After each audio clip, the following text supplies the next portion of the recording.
라소코 베디브레이 토라, 토라의 마음을 빼앗기다, 여호와의 절기 무아딤에 대해서 나누겠습니다.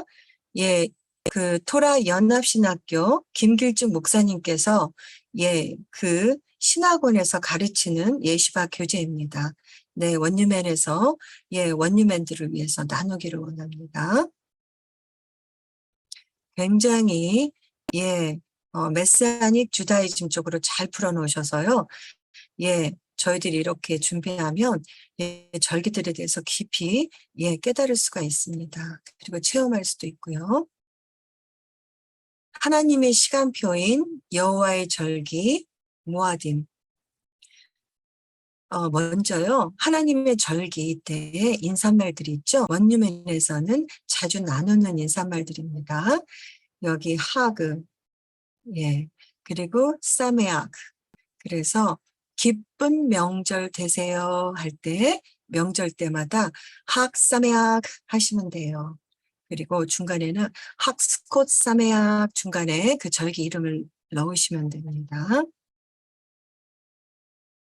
네, 이 여호와의 절기 모아딤은요, 비브리컬 텍스트가 있는데요. 먼저 성경적이 말하는 것이 무엇인지 볼 것입니다. 말하는지를 바라보게 될 것이고, 이게 번역을 직역으로 번역해놔서 어떤 거는 좀 틀리게 돼 있고 조금 그렇죠. 읽기가. 그래도 그냥 이렇게 해서 하세요. 비브리컬 티칭. 성경에서 말하고 있는 것이 무엇을 가르치고 있는지 배울 것입니다. 성경 말씀과 그 의미가 무엇인지를 깨닫는 시간들을 가지게 될 것입니다. 테크니컬 티칭. 거기에서 말하고 있는 신학적인 보물을 발견해 내려고 합니다. 우리가 성경적인 절기 안에서 신학적으로 너무나 중요한 보물 같은 메시지들을 발견해 내야 할 것입니다. Things to do, 절기를 알고 나서 우리가 무엇을 해야 할지를 배울 것이며 절기에 동참하고 참여하는 일을 알게 될 것입니다. 성경적인 시간의 구성, 구약의 이스라엘이 시간을 계산하는 방법은 달을 보는 것이었습니다.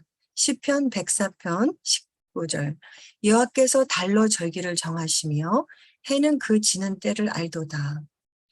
성경적인 한 날, day의 개념, 욤 에하드. 성경적으로 한 날에 대한 개념은 무엇입니까? 창세기 1장 5절, 빛을 낮이라 칭하시고 어둠을 밤이라 칭하시니라. 저녁이 되며 아침이 되니 이는 첫째 날이니라. 창세기 1장 5절에서 나타나는 하루는 해가 지고 다음 날 또 해가 지기 전을 그날은 하루라고 말합니다. 창세기 1장에 의하면 한 날은 어둠의 시간과 빛의 시간으로 구성되어 있습니다. A days of period of darkness and period of light. 창세기 1장에서 창조 이야기를 볼 수 있죠. 첫째 날, 둘째 날, 셋째 날이라고 말하고 있는 그 단어들 중에 첫 번째라는 단어는 좀 다릅니다. 창세기에서 첫 번째라는 단어는 쓰지 않습니다. 히브리어로는 욤 리숀이라는 말인데 창세기에서 첫 번째 날로 번역되어 있지 않고 욤 에하드, 한 날이라고 표현하고 있습니다. 성경적으로 한 날을 어떻게 정지를 말해주고 있습니다. 어두움에서 빛이 생긴 것을 한 날이라고 말합니다. 영어는 안 읽으셔도 돼요. 지금도 이 하루의 개념은 내일이 오늘 밤에 시작하는 것입니다. 어디서 시작하는 것입니다. 오늘 월요일입니다. 오늘 저녁 해가 질 때가 화요일의 시작입니다. 그리고 화요일 날 해가 지면 수요일이 시작되는 것이죠. 이 날이 날을 세는 방법입니다. 이것이 성경에서 말하는 모든 날들의 적용입니다. 이번 한 주, 그 다음에 저희가 한 주를 생각하죠. 우리가 일요일이라고 부르는 날이 한 주의 첫 번째 시작입니다. 일요일이 한 주간의 첫 번째 날입니다. 샤밧이라고 불리는 날이 한 주의 7번째 날이고 그날이 우리가 토요일이라고 부르는 날입니다. 샤밧을 중심으로 한 주를 계산하게 되는 것입니다. 오늘 월요일인데 오늘은 두 번째 날이 되는 것이죠. 3번 한 달, 에하드 코데시. 그 다음에 한 달이라는 시간의 단위가 있는데 음력을 계산하는 것처럼 유대인들도 달을 중심으로 한 달을 계산합니다. 새로운 달, 초승달이 뜨기 시작했을 때가 한 달이 시작되는 시간입니다. 그래서 29일이나 10일 정도가 한 달을 구성하고 있습니다. 그것이 의미하는 바는 1년이 354일 정도가 됩니다. 그래서 2년이나 3년마다 윤달이 포함하게 되어 있습니다.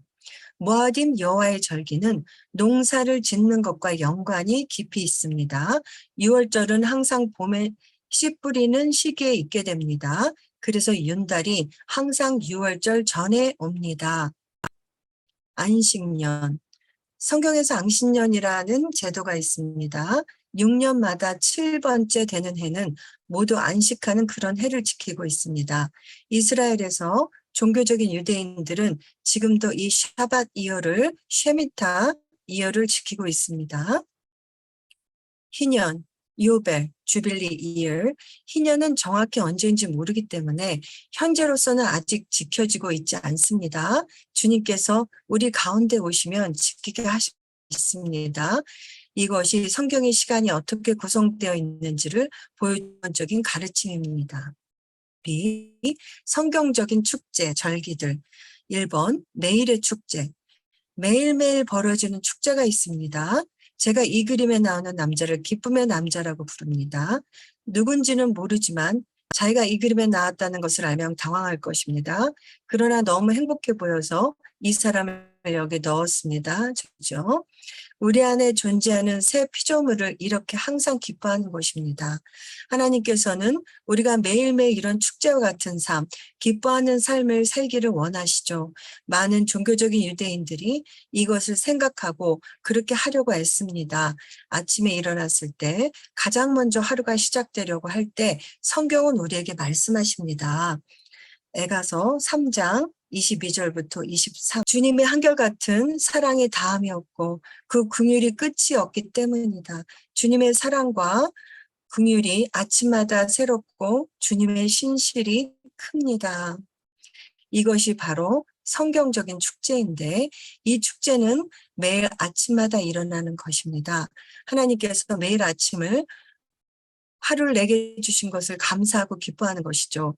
바로 매일 아침마다 그분의 신실하심과 그분의 영광을 경험하게 되는 것이 시작되기 때문입니다. 이번 주간의 축제, 많은 성경 구절들이 이것에 대해 말하고 있지만 출애굽기 31장 12절 말씀을 보겠습니다. 출애굽기 31장 15절. 엿새 동안은 일할 것이나 일곱째 날은 큰 안식일이니 여호와께 거룩한 것이라. 안식일에 일하는 자는 누구든지 반드시 죽일지니라. 매주 샤밧 7번째 날마다 주님의 돌보심과 은총, 언약과 자비와 그분의 창조와 그분의 구속을 찬양하는 축제가 벌어지는 것입니다. 우리는 매일의 축제와 일주일마다 열리는 축제를 우리 삶 가운데 경험하는 것입니다. 3번 달의 축제, 그리고 매달마다 열리는 축제가 있습니다. 새로운 달이 시작되는 것은 중요한 의미가 있습니다. 이것을 기뻐하는 이유는 하나님께서 우리에게 주신 사이클이 계속해서 진행되고 있다는 것을 기뻐하는 것입니다. 그 달 안에 일어나는 모든 특별한 절기와 축제들을 미리 준비하면서 기뻐하는 것입니다. 그 달의 첫날에 주님께서 하라고 하신 일이 있습니다. 주님께서 매달 첫날에 특별한 번제를 드리라고 민수기에서 말씀하고 있습니다. 그리고 한 달이 시작하는 첫날에 나팔을 불라고 하십니다. 로시 호데시죠. 예, 그 은나팔, 라바 이스라엘이 그때 불렀던 그 실버 트럼펫을 부는 날이에요. 이 로시 호데시 때. 구약의 이스라엘에서는 이것이 전화기 같은 기능을 했습니다. 우리가 봉화를 사용한 것처럼 새 달이 뜨는 날이 되면 2명의 증인이 세워집니다. 예루살렘에서 2명의 직임을 맡은 사람이 밖에 나가서 하늘을 바라보고 오늘 달이 떴는지 안 떴는지를 살펴봅니다. 달이 떴으면 예루살렘에서부터 봉화를 붙이기 시작해서 점점 그 불이 예루살렘 전역에 붙여져 오늘이 첫날이라고 알리는 것입니다. 그 산 위에 있던 사람이 예루살렘에서 불이 켜지면 이쪽 산에서도 불을 켜고 산마다 오늘이 달의 첫날임을 알려줍니다. 그래서 이스라엘의 모든 사람들이 오늘 달이 처음 뜬 날임을 알게 되는 것입니다. 성경에서 그 달들을 부르는 다양한 이름들이 있습니다. 바벨론에 잡혀갔다가 오기 전에 붙여진 달 이름들이고요. 바벨론에 잡혀갔다 오고 난 이후의 달 이름이 있습니다. 그리고 이제는 현대적인 달을 부르는 이름들이 있습니다. 각 시기에 따른 이름의 명칭이 다 다릅니다. 성경에도요, 그 바벨론 포로에 갔을 때 불렀던 그 달 이름과 바벨론 유수가 끝나고 나서의 달 이름 그렇게 있기 때문에 좀 이렇게 혼동이 될 수 있거든요. 그래서 한번 이렇게 짚어보고 하시면 더 이해가 편하실 거예요. 종교력의 1월은 태양력으로 3월, 4월 정도 되고요. 바벨론 포로 전의 이름이 아비벌이에요. 그리고 바벨론 포로 후의 이름이 니산월입니다. 이 니산월에는요, 그 종교력으로 새해라고 명령하셨죠. 이때부터 그래서 유월절, 무교절, 초실절의 절기, 이 세 절기가 연달아 있습니다. 그리고 이 초실절부터 오메르 50일을 세서 50일째가 바로 77절, 오순절, 맥추절이라고 합니다. 이렇게 다 연결돼 있어요. 이 오순절은요, 종교력으로 3월이고 태양력으로는 5월, 6월입니다. 시바놀이라고도 하고요.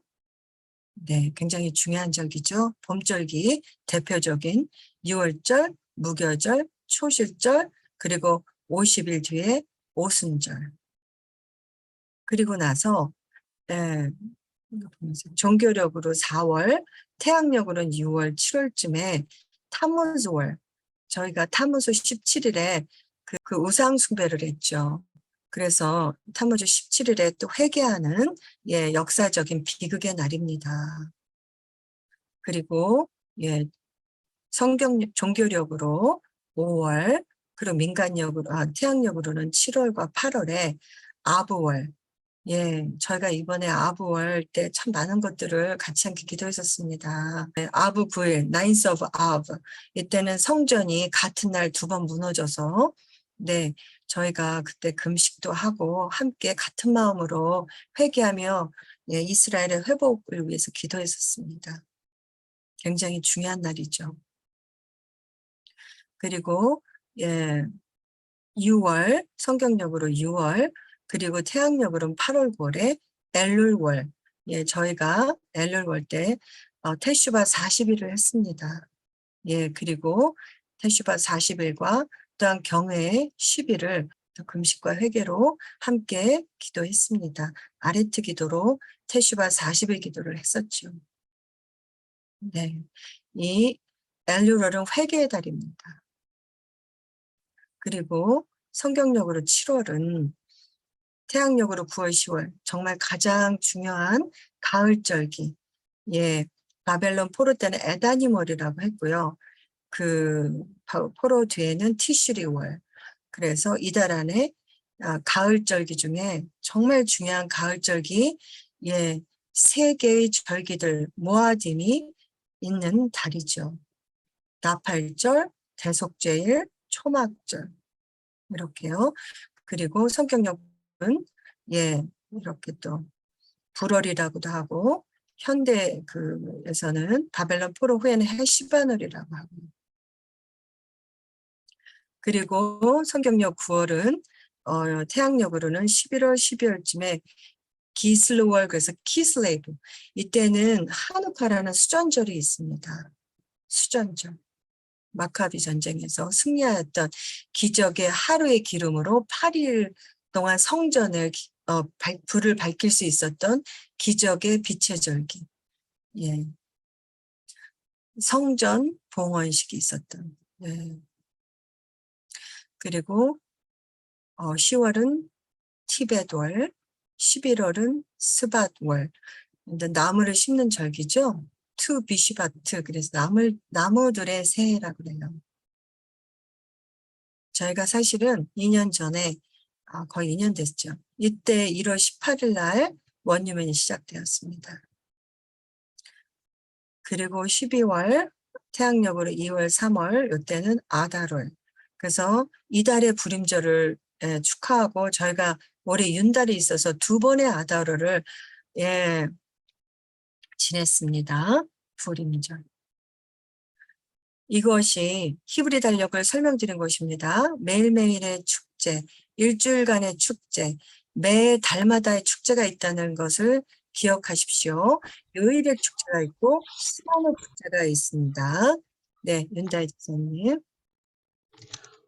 한 해가 시작될 때에 축하하는 날들. 이것이 레위기 23장에 있는 절기들에 대한 설명하는 그림입니다. 우리가 시간을 어떻게 사용해야 하는지에 대해서 가장 자세하게 설명하고 있습니다. 패싹, 유월절, 무교절, 맞자의 절기, 초실절, 첫 번째 열매의 절기, 그 유월절이 지나서 50일간의 날, 샤봇까지 날을 세는 기간도 중요합니다. 우리가 순환 개념으로 이 절기를 이해할 때 중요한 것들입니다. 샤브옷, 오순절, 50일 여름 동안은 특별한 절기가 없고 가을이 오기 시작할 때, 나팔절, 티시리 달이 처음 올 때 나팔을 부는 날, 욤키프루, 대속제일, 스코트, 장막절, 기쁨의 절기, 샤밧, 매 주간마다 축하하는 절기. 샤밧은 매 주간마다 축하하는 날인데 샤밧에 대한 개념이 이 전체 절기에 영향을 끼치고 있기 때문에 샤밧을 이해하는 것이 매우 중요합니다. 모든 절기는 샤밧을 포함하고 있고 샤밧을 중심으로 돌아가고 있기 때문에 샤밧에 대해서 반드시 아셔야 합니다. 샤밧을 이해하는 것이 하나님의 마음과 생각을 이해하는데 가장 중요한 요소입니다. 레위기 23장에서는 이 모든 절기를 설명하고 있습니다.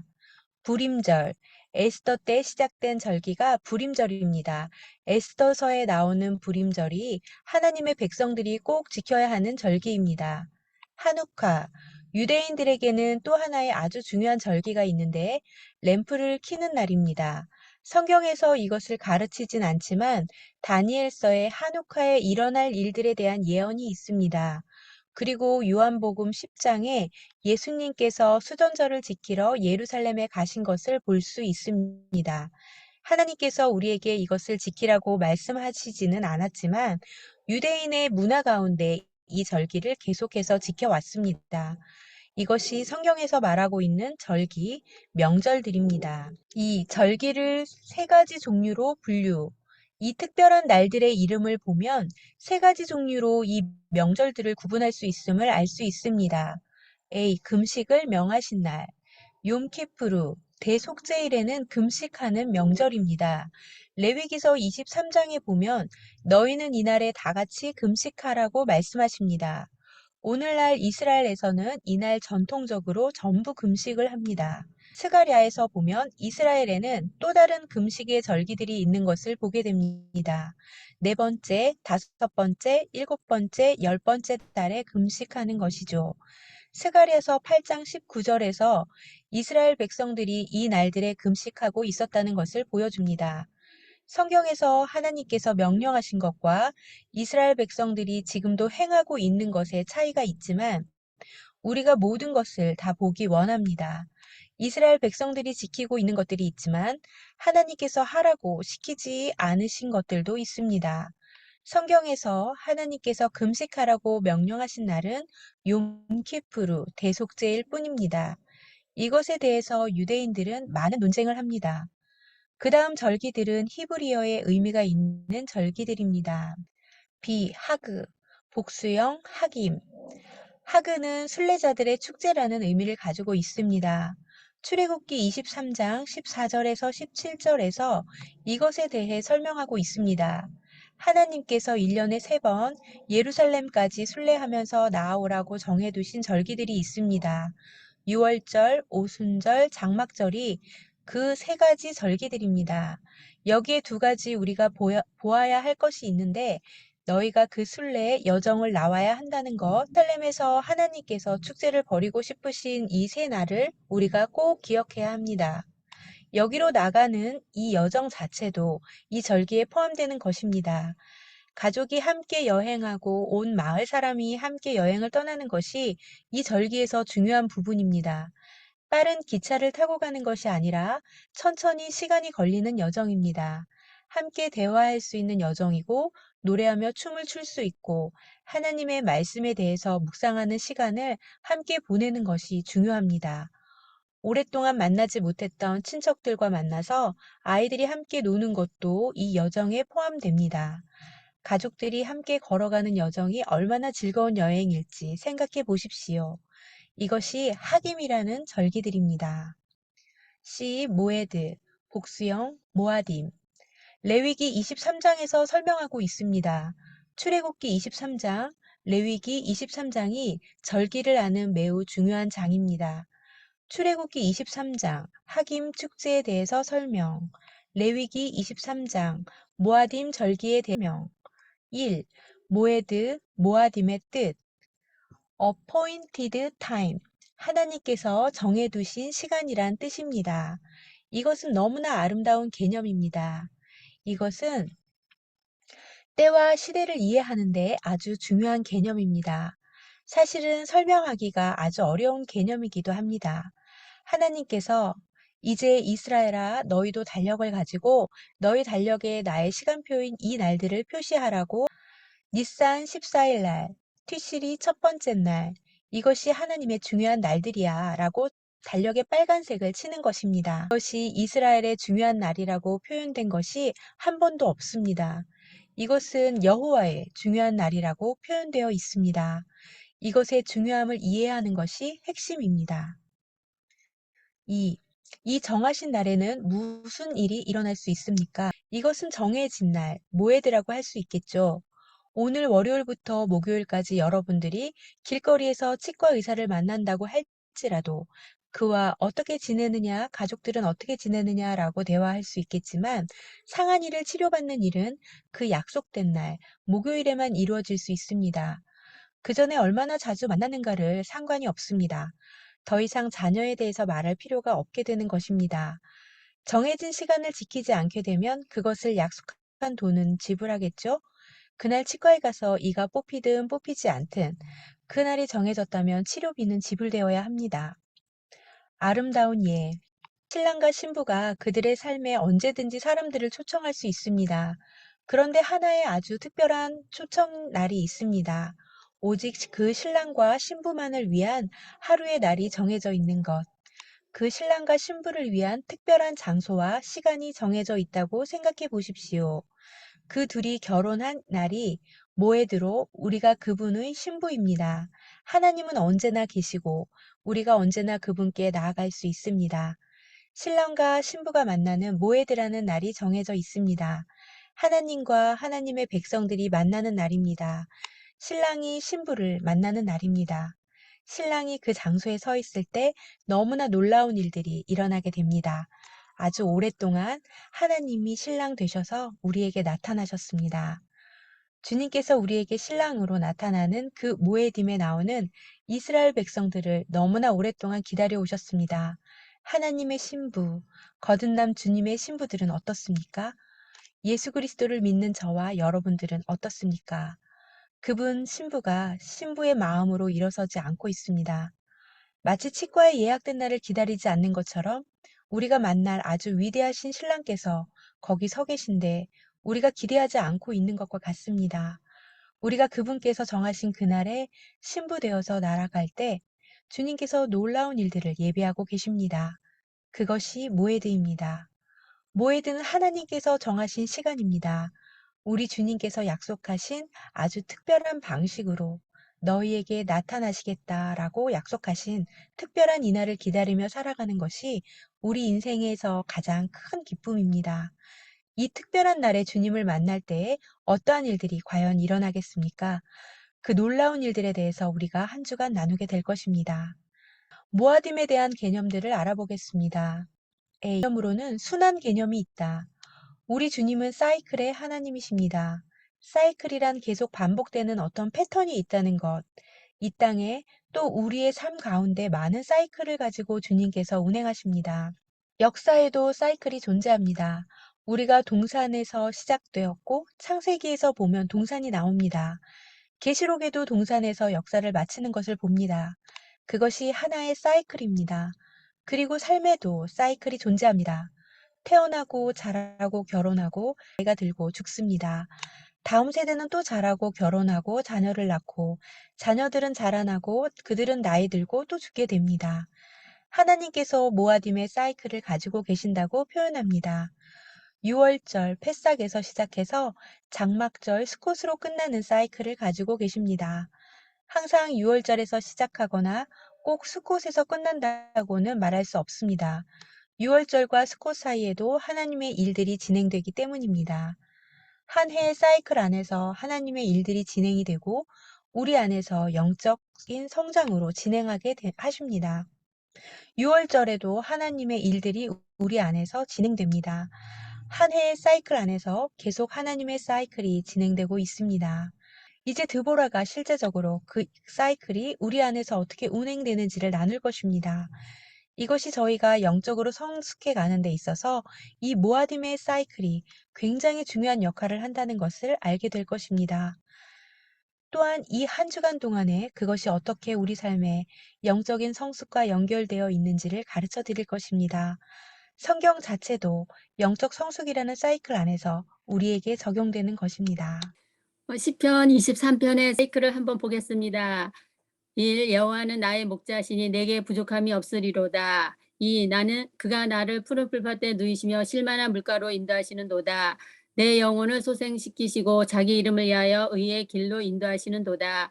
내가 사망의 음침한 골짜기로 다닐지라도 해를 두려워하지 않을 것은 주께서 나와 함께 하심이라. 주의 지팡이와 막대기가 나를 안위하시나이다. 주께서 내 원수의 목전에서 내게 상을 차려주시고 기름을 내 머리에 부으셨으니 내 잔이 넘치나이다. 내 평생의 선하심과 인자하심이 반드시 나를 따르리니 내가 여호와의 집에 영원히 살리로다. 3절에 보면 의로운 길로 인도하십니다라는 구절이 있습니다. 이것을 히브리어로 보면 좀 더 그림이 나옵니다. 키워드는 노란색으로 표시되었다. 몽골레 ጼ덱, 영어 표현은 의의 길이라고 번역이 되어 있는데 이 표현이 히브리어는 조금 다릅니다. 히브리어로 마갈이라는 단어가 있습니다. 마갈 무슨 뜻인가? 물론 길이라는 뜻이 있습니다. 길은 길인데 직선이 아니라 동그랗게 돌면서 나아가는 길을 의미합니다. 마차 바퀴 같은 것입니다. 마차 바퀴가 돌면서 앞으로 점점 전진한다는 그런 의미입니다. 이것이 마갈이 가지고 있는 의미입니다. 그래서 이것을 번역할 때 의로운 해전으로 인도하십니다. 이라고 번역할 수 있습니다. 의로운 해전이란 무엇일까요? 모아딤의 해전으로 주님께서 우리를 인도하신다고 볼 수 있습니다. 해마다 우리를 동일한 사이클로 인도하신다는 것을 의미합니다. 해마다 하나님께서 우리를 모아딤의 사이클로 인도하실 때 거기에 그리스도의 몸된 공동체가 성숙하게 된다는 의미입니다. 이것이 사이클의 개념입니다. 주님께서 의로운 사이클로 우리를 인도하십니다가 시편 23편의 고백인 것입니다. 한 해가 사이클로 이렇게 돌아가고 있다는 의미입니다. 모에드가 있고 그 다음 모에드가 있는 길로 우리를 인도하신다는 의미인 것입니다. 그리고 이 모에드의 절기 안에서 우리가 참여할 때 그 안에서 우리 안에 영적인 성숙들이 일어납니다. 많은 사람들이 겉으로 보이는 절기를 잘 치르려고 하는데 그 절기를 지킬 때 사실은 하나님께서 우리 내면 안에 일어나는 영적인 성숙, 영적인 사이클을 이루어 가신다는 것을 인식할 필요가 있습니다. 우리가 모에드라는 하나님의 절기를 지키는 것에 대해 말할 때 우리 내면 안에서 일어나는 영적인 사이클에 대해서도 우리가 주목하기 원합니다. B. 보석함의 개념. 예수님께서 말씀하시기를 마태복음 13장에서 천국은 이와 같은데 마치 땅속에 묻힌 보화와 같다라고 말씀하셨습니다. 하나님의 나라에 수많은 보화들이 있습니다. 이 보화가 무엇일까요? 저는 이 보화들을 예수님께서 십자가에서 우리를 위해 이루신 그 놀라운 일들에 대해서 이야기하고 있다고 믿습니다. 예수님께서 십자가에서 죽으시고 부활하셨을 때 그 순간 너무나 놀라운 일들이 일어난 것입니다. 이것에 대한 많은 설명들이 우리가 구원받았다는 것, 우리가 구속받았다는 것, 우리가 의롭게 되었다는 것, 우리가 화목해 되었다는 것을 계속해서 그 십자가 사건이 우리에게 어떤 의미가 있는지를 보아처럼 알려주고 있는 것입니다. 우리가 알고 있는 모든 모아dim이 신학적인 진리와 은혜의 진리들 설명해 주고 있는데 이 모든 진리들은 은혜의 복음이고 이것이 하나님 나라에서 땅속에 묻혀 있는 보화와 같은 것들이라고 말씀드리고 싶습니다. 우리가 생각지도 못한 보화들이 모에드 안에 숨어 있습니다. 각각의 모든 모아딤을 공부할 때 그 사이클을 강조하고 그 안에 있는 신학에 대해서 여러분께 나누게 될 것입니다. 십자가의 신학에 대해서 나누게 될 것입니다. 각각의 모든 모아딤들 안에 예수 그리스도가 죽으시고 부활하셨다는 것을 상징하는 보화들을 발견할 수 있을 것입니다. 예수 그리스도께서 어떤 일을 행하셨고 어떻게 희생하셨는지 모에드 안에서 발견하는 것입니다. 희생은 성전에서 드려졌습니다. 그런데 지금은 성전이 없습니다. 그래서 더 이상 희생 제물이 없습니다.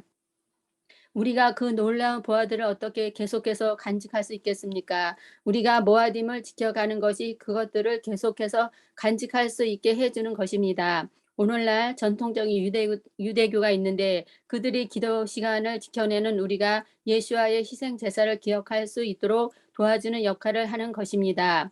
이 세미나에서 어떤 분이 저에게 편지를 보내셨는데요. 예수 그리스도의 죽으심과 부활하심에 대해서 나눠주셨으면 좋겠다고 하셨습니다. 저에게 편지를 하신 분에게 말씀드리고 싶습니다. 모아딤을 가르칠 때 예수 그리스도의 십자가에서 죽으심과 부활하심의 그 아름다운 완성을 이야기하지 않고는 가르칠 수 없습니다. 우리는 그 보화를 캐내는 것을 할 것입니다. 우리의 대화가 여기에 초점이 있다는 것을 기억하시기 바랍니다. 사이클 컨셉과 보화를 찾는 컨셉이 연결되어 있습니다. 3. 절기를 연구하는 다양한 방법. 절기를 연구하는 다양한 접근 방법에 대해서 나누겠습니다. 우리가 이것에 대해서 처음으로 연구한 사람이 아닙니다. 모아딤에 대해서 처음으로 하는 세미나도 아니죠.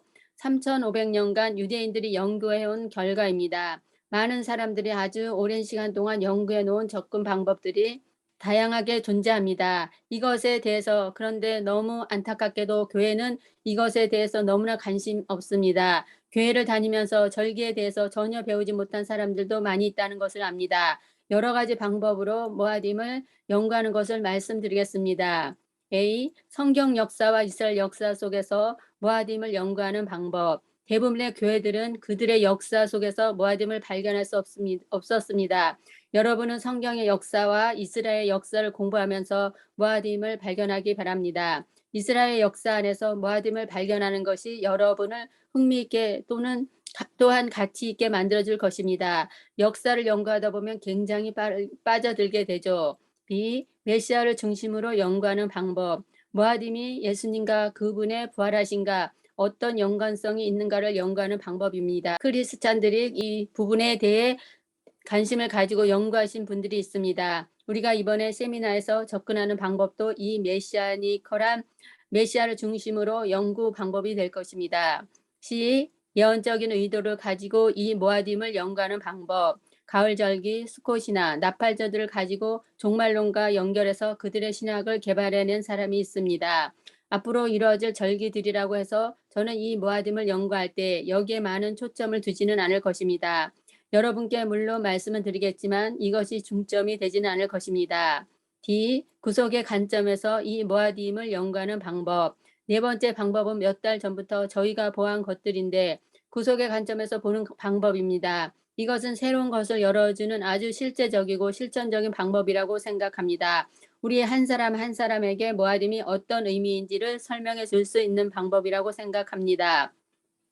이 이론적 신학적으로 모아딤을 연구하는 방법, 부활을 발견해내는 방법과 비슷한데 이 방법을 교회에 있는 성도들이 많이 놓쳤던 방법이라고 생각합니다. 이 모아딤 절기에 대한 놀라운 신학적 통찰들을 여러분께 나눌 예정입니다.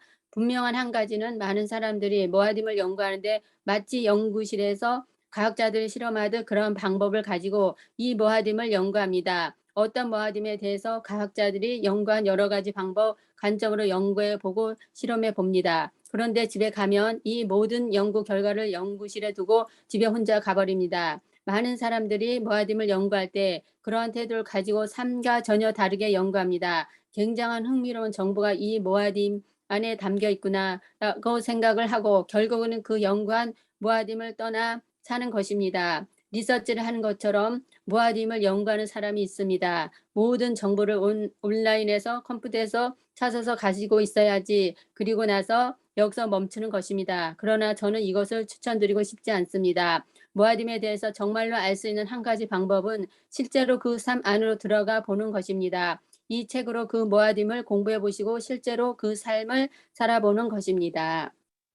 유대인들의 기도에 대해서 생각하는 세계관. 크리스찬들의 기도의 개념과 유대인들의 기도의 개념은 많이 다릅니다. 유대인들이 기도에 대해 생각하는 것을 성경적으로 발견하시기 바랍니다.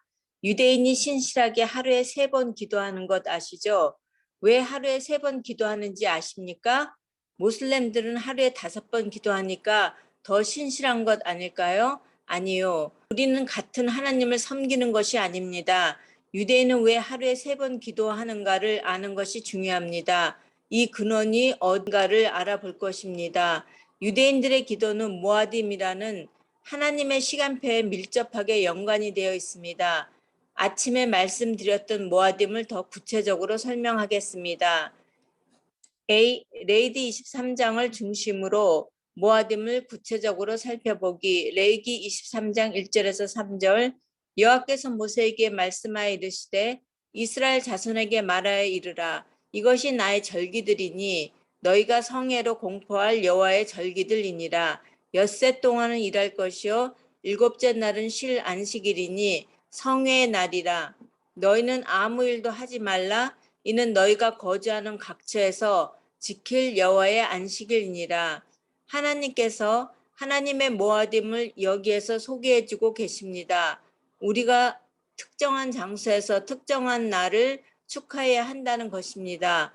어떤 모아딤은 여러분이 있는 어느 곳에서도 축하할 수 있습니다. 그런데 세계의 모아딤은 특정한 장소에서 축하해야 한다고 주님께서 정하셨습니다. 모에드, 장막이라는 특정한 장소에서 축하해야 한다는 것입니다. 모에드, 하나님이 정하신 시간, 오헬 모에드, 모에드의 장막, 모에드의 장막.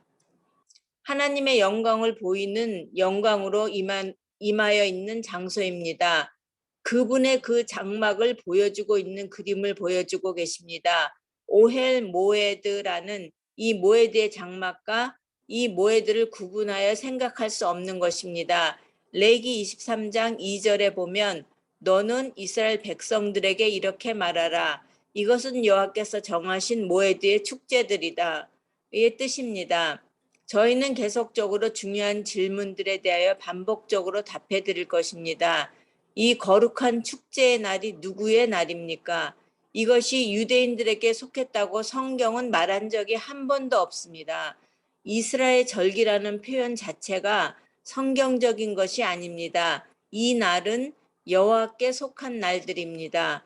하나님께서 이 날들을 12지파 모든 사람들에게 지키라고 정하신 축제들입니다. 너희가 이것을 선포해야 한다. 이스라엘에게 선포하라고 했다면 누구에게 선포하라는 것인가요? 유대인에게? 그것도 사실이지만 그것 이상의 사실이 있습니다. 이 날이 여호와의 날이라고 선포하는 대상이 누구인가요? 이것은 열방에게 선포하라는 것입니다. 이 절기들은 너희들만 유대인들만 간직하고 있는 것이 아니라 열방에게 선포하라는 것입니다. 하나님께서 인류를 창조하신 그 순간부터 이 여호와의 절기에 대해서 주님께서는 알기를 원하셨습니다. 이 정해진 날에 주님의 임재 가운데 나오는 것을 주님께서는 기다리셨다는 것입니다. 이것이 아주 태초부터 주님께서 정하셨습니다. 하나님께서 정하신 이 정해진 날, 이 날이 언제, 누가 정하셨죠? 제가 정했을까요? 하나님께서 정하셨을까요? 또한 첫 번째로 정해진 날은 언제일까요? 바로 샤밧입니다. 안식일을 가장 먼저 정하셨습니다. 비 샤밧이란 샤밧이라는 히브리 뜻은 무엇일까요? 안식이라는 단어는 많은 사람은 쉼을 가진다라고 생각하지만 멈추는 것, 이것이 원래의 의미입니다. 여러분이 멈추지 않으면 쉬지 못합니다. 히브리의 원래의 의미는 멈추다입니다. 하나님께서 정하신 날에 하나님께 나아가기 위해서는 우리의 것을 멈춰야 되는 것입니다. 그런데 그날이 언제입니까? 하나님께서 7번째 날이라고 결정하셨습니다. 이유가 궁금합니다. 왜 7째 날일까요? 6일 동안 하나님께서 창조하시고 7번째 날에 멈추신 것입니다. 7이라는 숫자는 토라에서 완성의 의미를 가지고 있습니다. 완성되었다, 온전케 되었다는 뜻을 가지고 있습니다. 저에게 사람들이 이렇게 말합니다. 현대인들은 너무나 바쁘고 하는 일이 많아요. 토요일에 일이 많아서 그날도 일하고 다른 날에 쉬면 안 될까요? 우리가 일요일은 교회 가야 해서 너무 바빠요. 그러면 우리는 월요일 날 쉬면 안 될까요? 라고 말하죠. 그냥 내가 하나님을 만나는 날을 정해서 그날에 나가면 되는 거예요. 라고 말하는 사람들도 있습니다. 그런데 그렇게 되면 나를 정하신 주체가 바로 내가 되는 것입니다. 안식일은 여호와의 정하신 날이라고 성경에서 말하고 있습니다. 여호와께서 정하신 날인 것이죠. 하나님께서 우리의 얼굴을 맞대어 만나는 날을 정하신 것이지요. 그때 우리가 이 장소로 나아가는 것을 배우는 것입니다. 오헬 모에드, 오헬. 장막은 하나님과 얼굴을 대면하여 만나는 곳입니다. 이 장소는 히브리어로 미시칸이라 부르는데 이 뜻은 하나님의 얼굴을 만나는 장소입니다. 그리고 하나님께서 거하시는 장소라는 의미를 가지고 있습니다. 하나님의 상세한 모습을 보여주기 위해 백성들에게 준비한 곳이며 이곳이 모에드인 것입니다. 이날은 우리가 정한 날이 아니라 하나님께서 정하신 날입니다. 우리가 그 날을 정한다면 하나님을 만나는 것을 놓치게 됩니다. 물론 우리는 어느 때든지 하나님과 만날 수 있습니다. 그러나 하나님께서 정하신 날에 하나님의 강력한 기름 부으심과 하나님의 독특한 행하심이 모에드에 있는 것입니다. 앞으로 10일 동안 여러분에게 이것을 나눌 것입니다. C. 하나님의 날을 정하심 모아딤. 그러면 하나님께서 이 날을 언제 정하셨을까요? 이 날들을 소개하는 첫 번째 말씀이 어디서 나올까요? 창세기입니다. 창세기 1장을 보겠습니다. 네 번째 날을 보겠습니다. 하나님께서 하늘과 땅을 창조하시는 장면입니다. 창세기 1장 14절 하나님께서 말씀하시기를 낮과 밤을 나누기 위하여 하늘의 창공에 광명들이 있으라. 그것들로 하여금 징조와 계절과 날짜와 연도를 위해 있게 하라. 절기들에는 모아딤이라는 단어를 쓰고 있는데 여기서 하늘의 해와 달을 포함하고 있습니다. 날짜와 연도들을 표시한다는 것은 하나님께서 시간을 창조하셨다는 것입니다. 하나님께서 시간을 창조하셨고 하나님께서 정하신 절기들이 있다는 것을 안다면 레위기서 23장의 시작이 어디서부터 시작했는지 알 수 있게 되는 것입니다. 이것은 중요한 것입니다. 우리는 지금 하나님의 질서를 회피하고 있는 세상 속에 살아가고 있습니다. 하나님께서 시간을 창조하셨다면 우리는 그런 하나님의 구조 안에 그 시간 속으로 들어가야 합니다. 그러나 지금 우리는 하나님을 떠나면서 시간의 노예가 된 것을 볼 수 있습니다.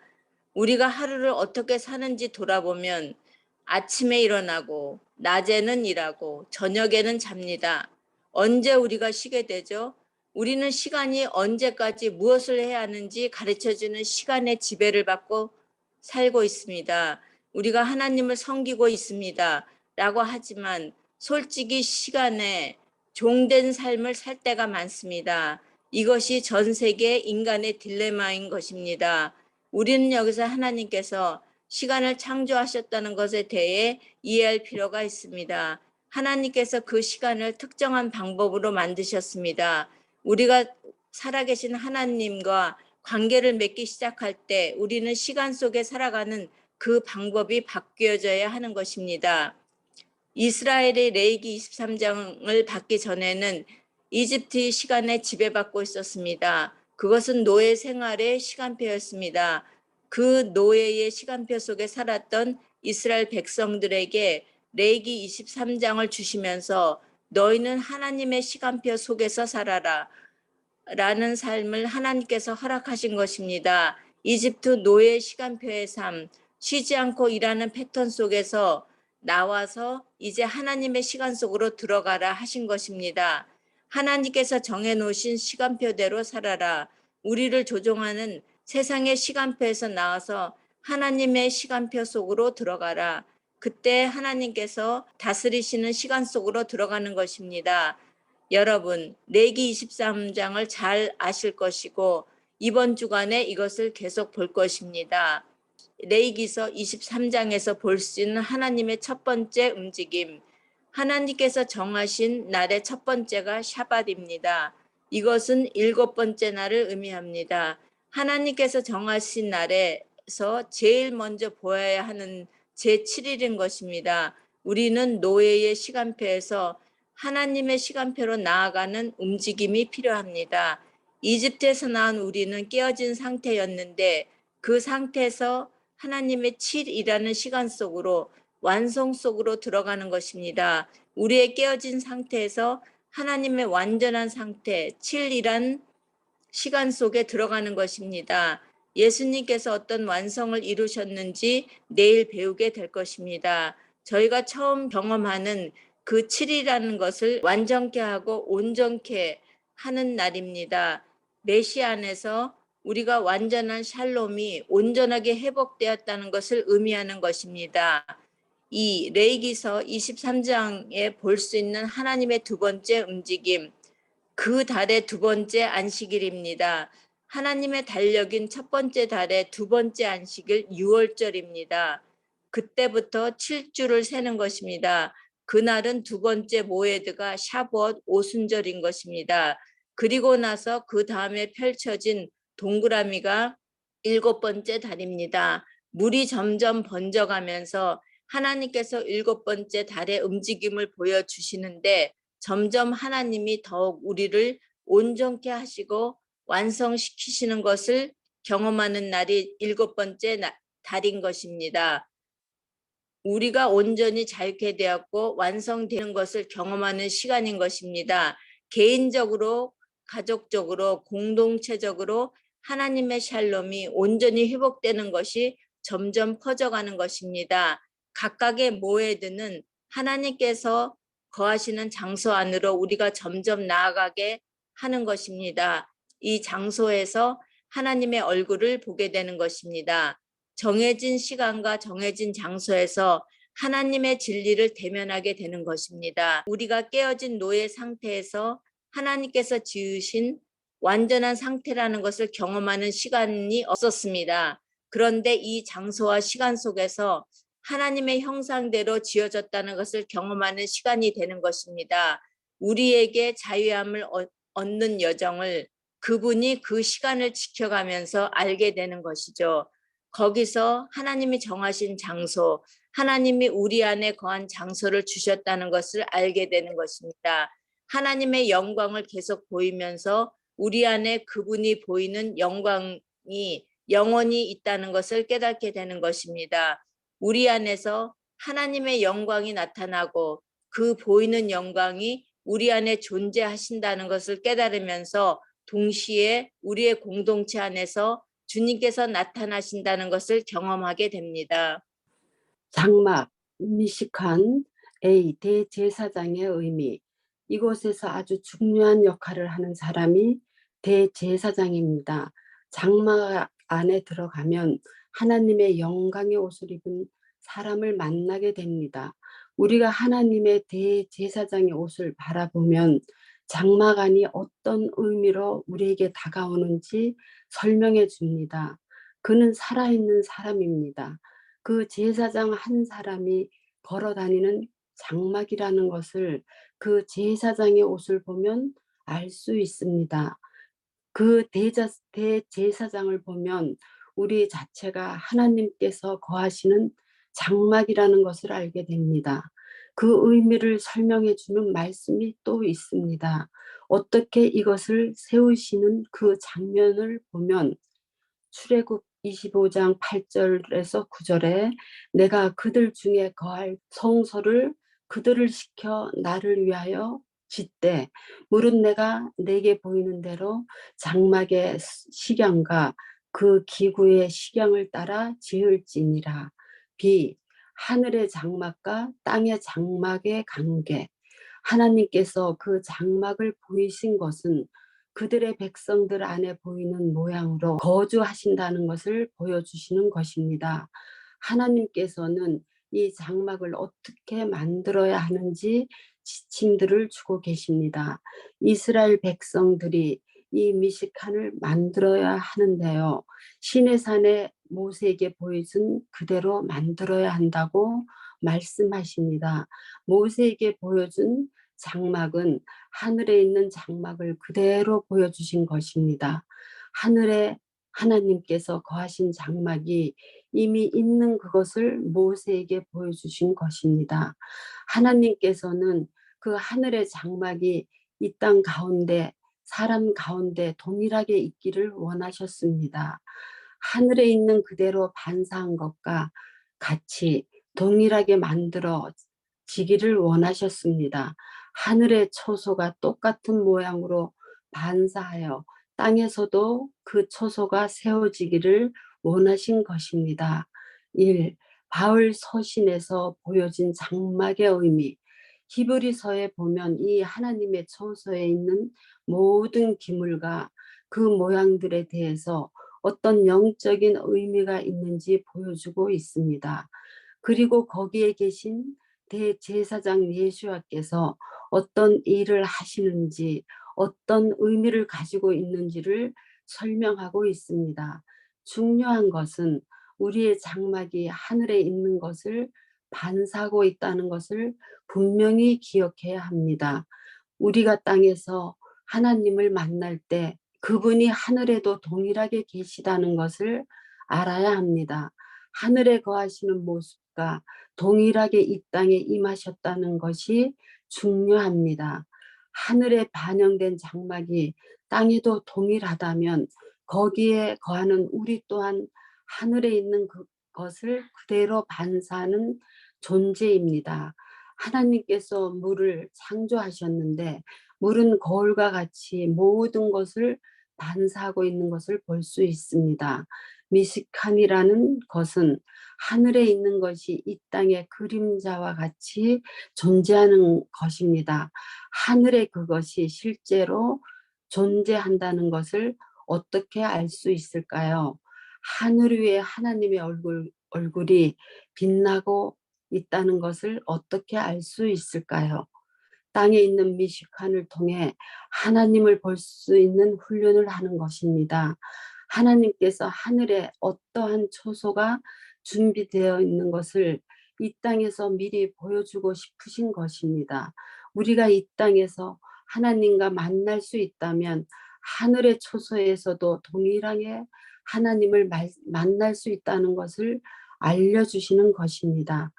에베소서 2장에서 사도 바울이 이 부분에 대해서 너무나 쉽게 설명하고 있습니다.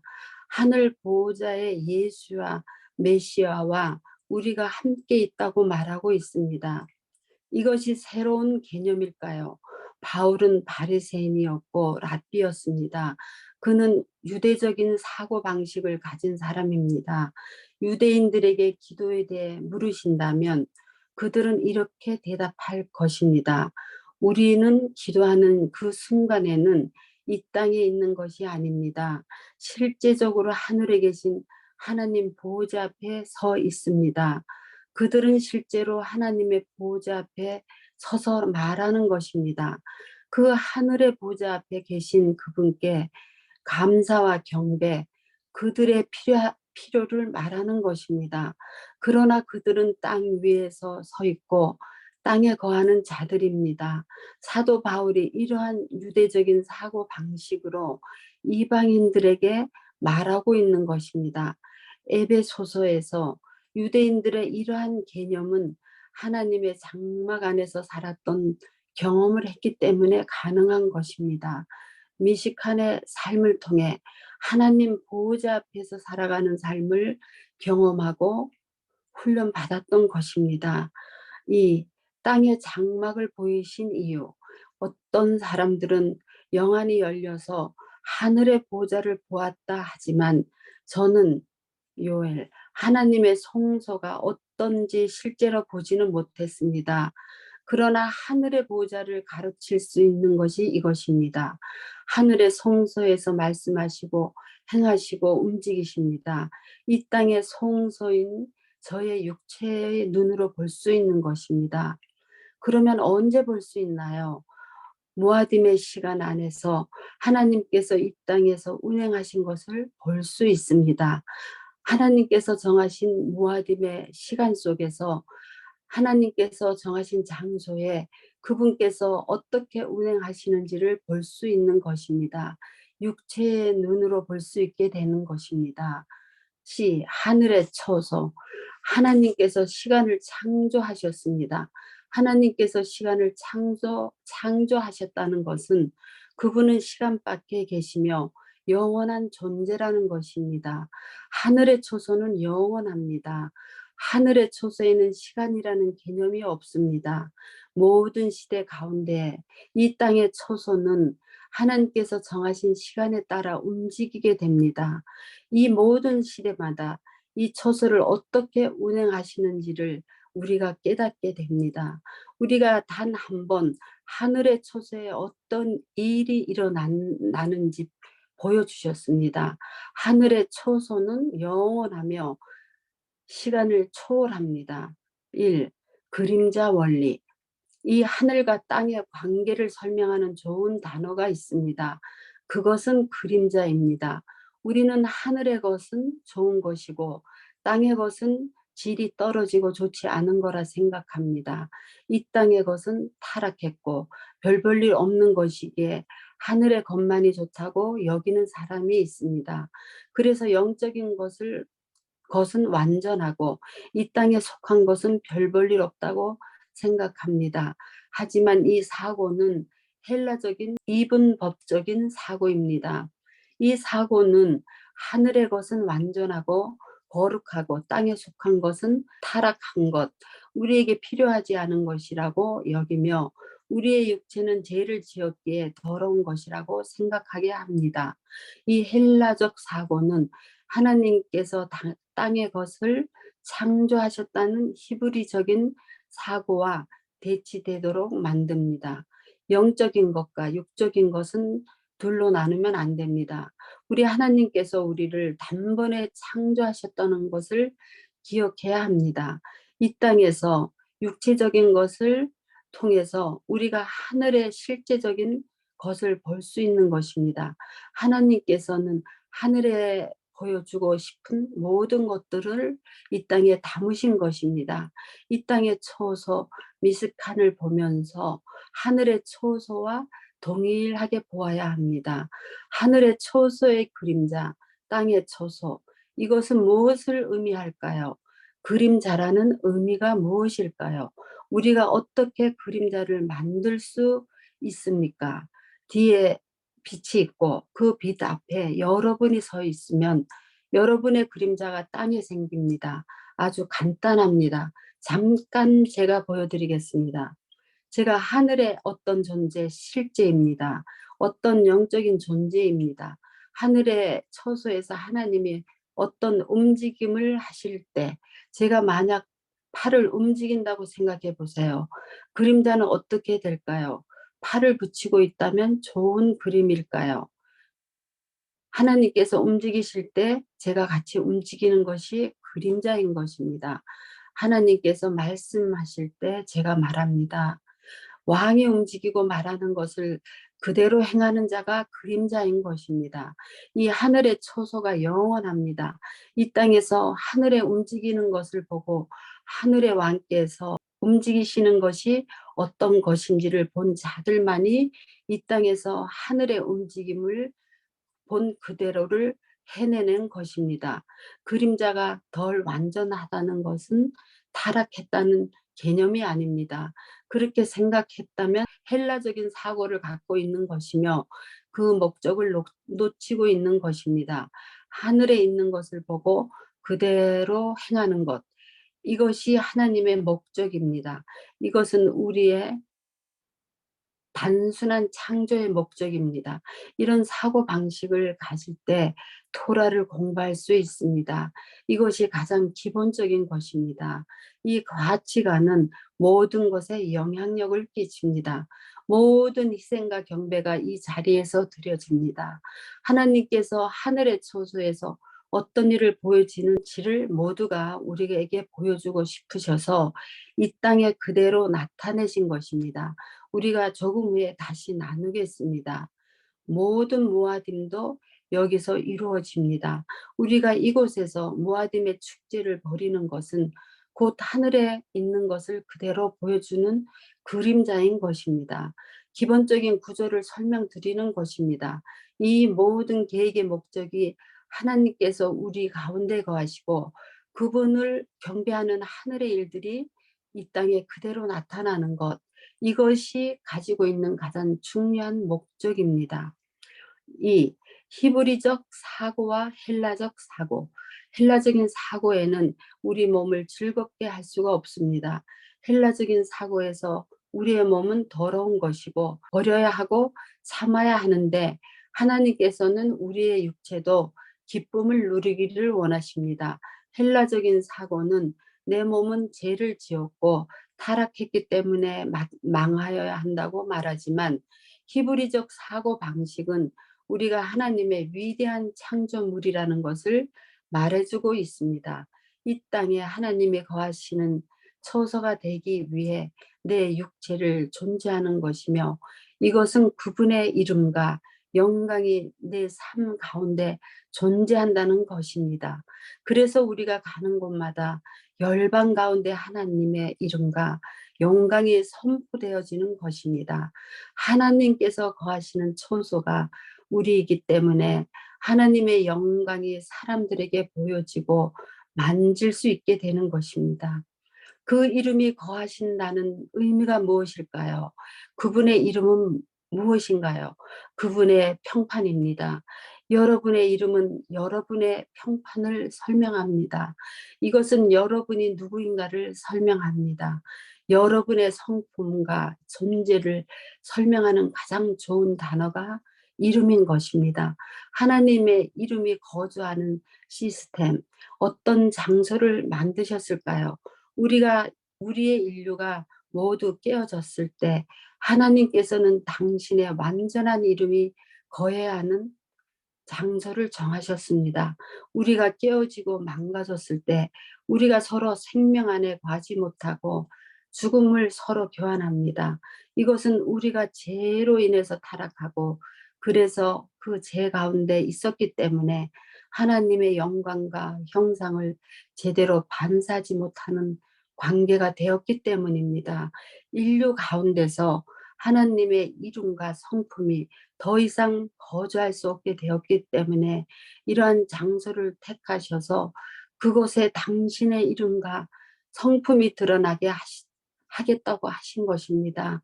너희들이 세상에 살다가 내 앞으로 나와 경배하면 내가 나의 이름, 성품을 너희에게 가르치겠다 하신 것입니다.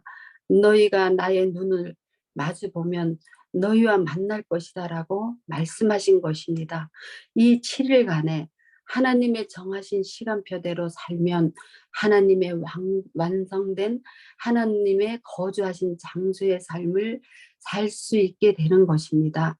그래서 너희가 그 시스템 안에서 나의 완성된 삶을 살게 되면 너희가 가는 곳마다 나의 이름과 영광을 나타나게 될 것이다라고 말씀하신 것입니다.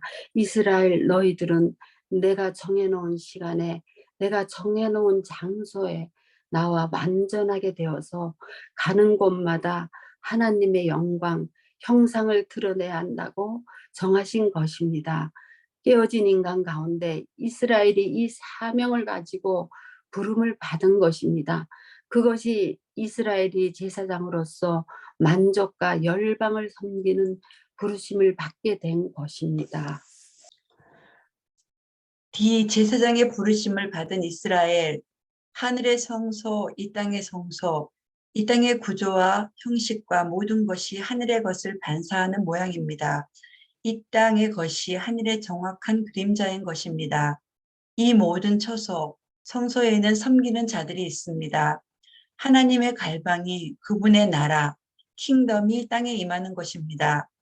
유대인들은 하나님을 축복하고 경배합니다. 그들은 마실 때, 먹을 때, 삶의 모든 일을 할 때마다 하나님께 우선 축복을 드리고 시작합니다.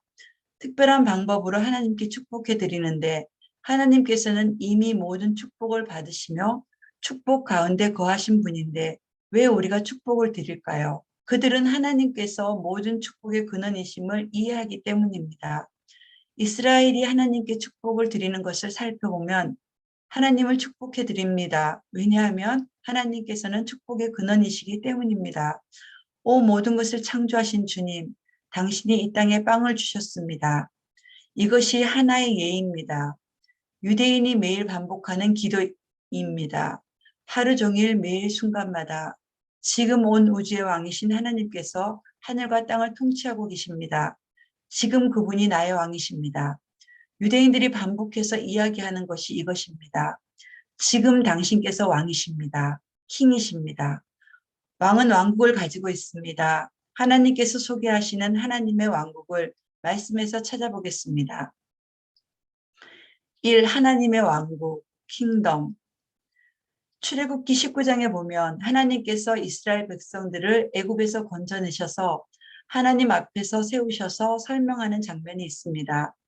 하나님께서 말씀하십니다.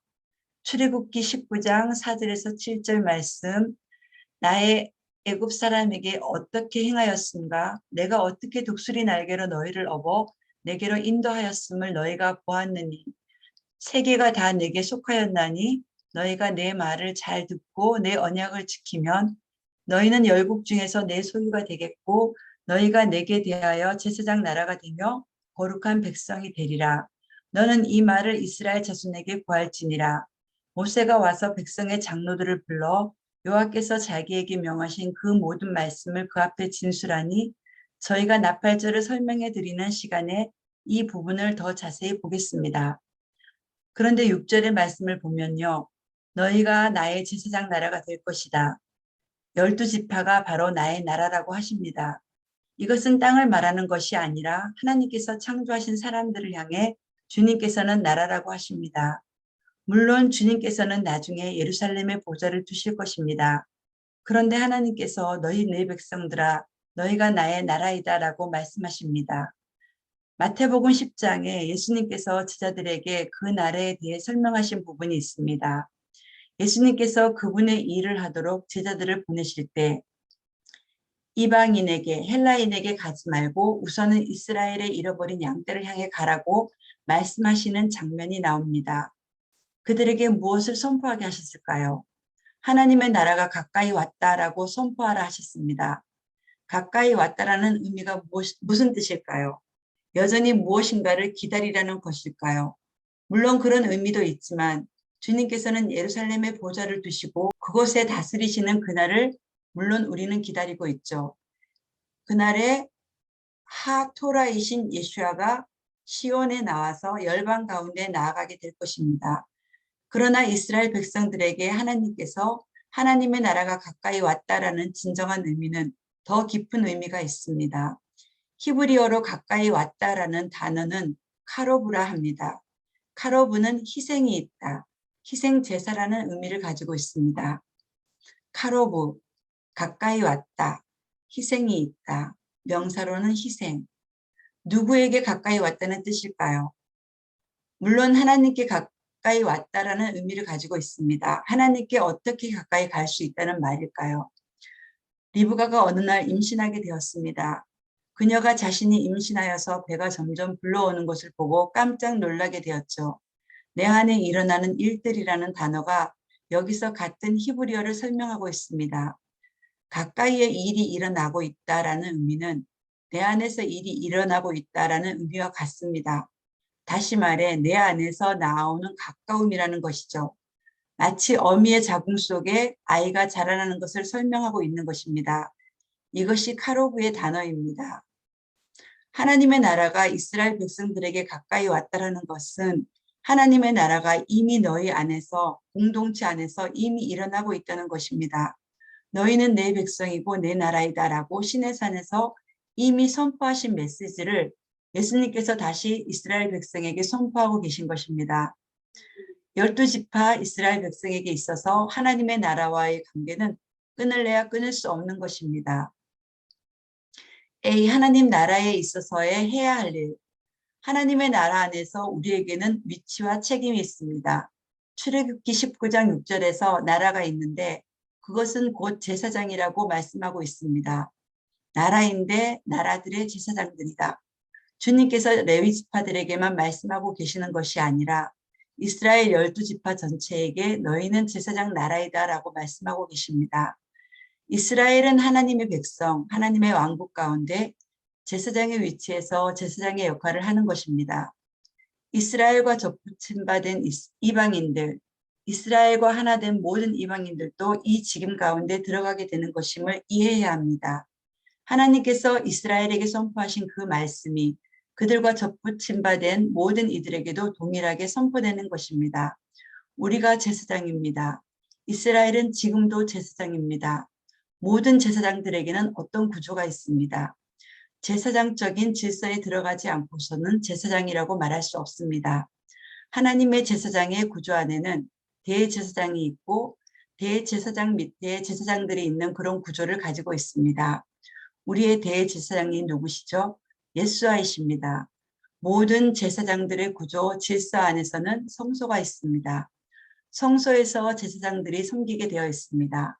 성소에서 제사장으로서 하나님을 섬기는 것이고 이방인들로 하여금 하나님을 섬길 수 있도록 그들을 이끌고 나오게 하는 것이 제사장이 해야 할 일입니다. 성소 안에서 하나님의 사람들의 경배를 하나님께 드릴 수 있도록 섬기는 것입니다. 누가 우리의 대제사장인지를 아는 것이 핵심입니다.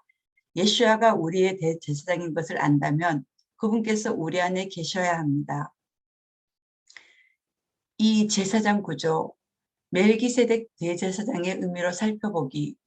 여러분도 아시겠지만 예수님은 유다 지파의 자손으로 태어나셨습니다. 유다는 찬양이라는 뜻을 가지고 있습니다. 예수님께서는 찬양의 자손, 즉 찬양하는 자에게 거하신 분이신 것입니다. 이것은 곧 우리 중에 우리 안에 거하시는 주님이신 것입니다. 예수님께서 대제사장이신데 어떤 질서 가운데서 나타나셨는지, 예수님께서 대제사장으로서 어떤 질서를 가지고 있으신지 히브리서에 얘기해 주고 있는데요. 히브리서 5장 5절에서 6절과 10절 말씀입니다. 또한 이와 같이 그리스도께서 대제사장 되심도 스스로 영광을 취하심이 아니요 오직 말씀하신 이가 저더러 이르시되 너는 내 아들이니 오늘날 내가 너를 낳았다 하셨고, 또한 이와 같이 다른 데 말씀하시되 내가 영원히 멜기세덱의 반차를 쫓는 제사장이라 하셨으니 하나님께 멜기세덱의 반차를 쫓는 대제사장이라 칭하심을 받았느니라. 우리의 대제사장이신 예수님은 멜기세덱의 반차를 쫓는 대제사장이심을 설명하고 있는 것입니다. 예수님께서 멜기세덱의 계보로 대제사장이 되신 것이라면 우리는 어느 구조 안에서 제사장이 된 것일까요?